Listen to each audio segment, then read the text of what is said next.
Horas, salam reformanda Masiha Holongan.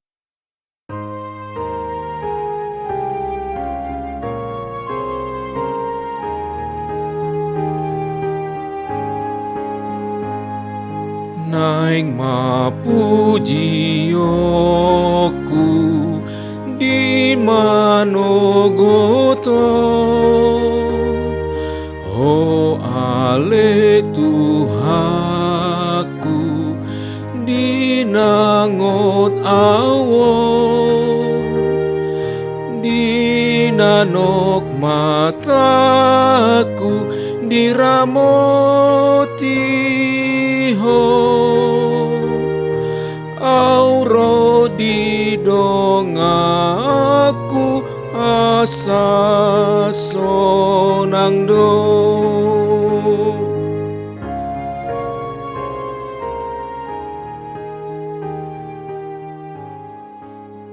Selamat pagi Bapak dan Ibu serta saudara-saudari sekalian yang dikasihi Tuhan kita Yesus Kristus. Renungan firman Tuhan bagi kita pada hari ini, Kamis tanggal 26 Oktober tahun 2023, berjudul Bertahan Sampai Kesudahan. Berdasarkan firman Tuhan yang tertulis dalam kitab Matius pasal 24 ayat 12 sampai 13 yang berkata sebagai berikut. Dan karena makin bertambahnya kedurhakaan, maka kasih kebanyakan orang akan menjadi dingin.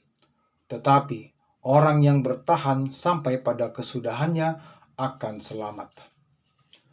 Bapak dan Ibu serta saudara-saudari sekalian, durhaka artinya ingkar terhadap perintah, baik terhadap perintah Tuhan, orang tua, atau orang-orang lainnya yang lebih tua dari kita yang seharusnya kita hormati. Kedurhakaan menentang Tuhan jelas bentuk pembangkangan atau berlawanan dengan pribadi Tuhan sendiri yang adalah penuh kasih. Saat sekarang, pembangkangan terhadap kasih menjadi sesuatu yang dianggap biasa. Manusia semakin individualistis, mementingkan diri sendiri.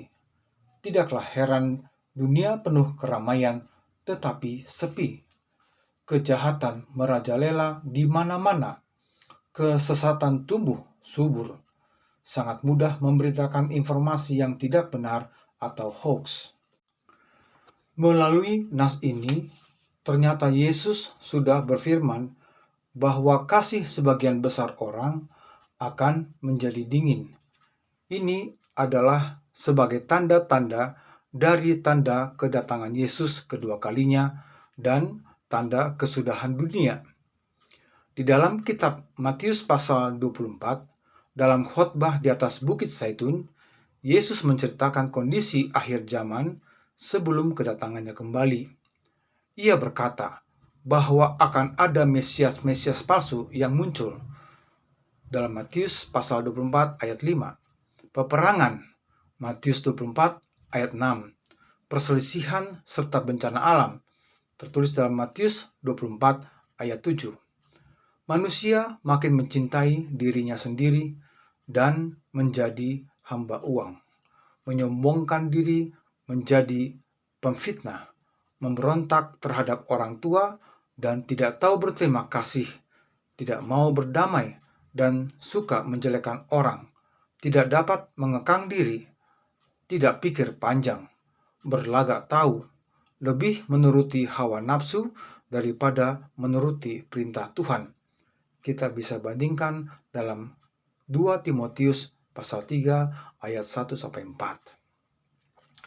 Sebagai orang percaya kepada Yesus Kristus, kita tetap berjuang dan berjaga-jaga. Kekuatan kita adalah hidup dalam firman Allah dan datanglah kepadanya, supaya kita senantiasa dapat hidup di dalam kasih-Nya dan menebarkan kasih Yesus Kristus. Hanya dengan kasih Allah, kita dapat bertahan dan mengalahkan si iblis, si jahat.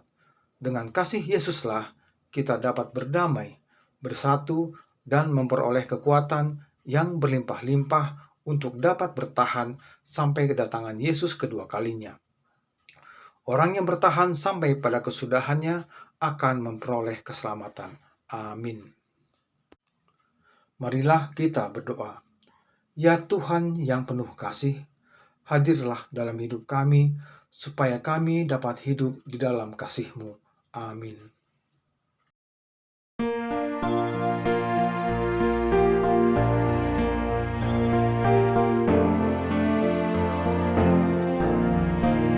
Hibur rohaku tu Tuhan Yesus, sudengoluku di Tuhan Yesus, ihutonoku do Tuhan Yesus, dangolowau sumurut be.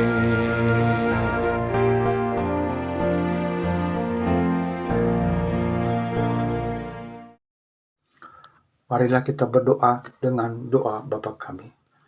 Bapa kami yang di surga, dikuduskanlah nama-Mu, datanglah kerajaan-Mu, jadilah kehendak-Mu di bumi seperti di surga. Berikanlah kami pada hari ini makanan kami yang secukupnya, dan ampunilah kami akan kesalahan kami, seperti kami juga telah mengampuni orang yang bersalah kepada kami.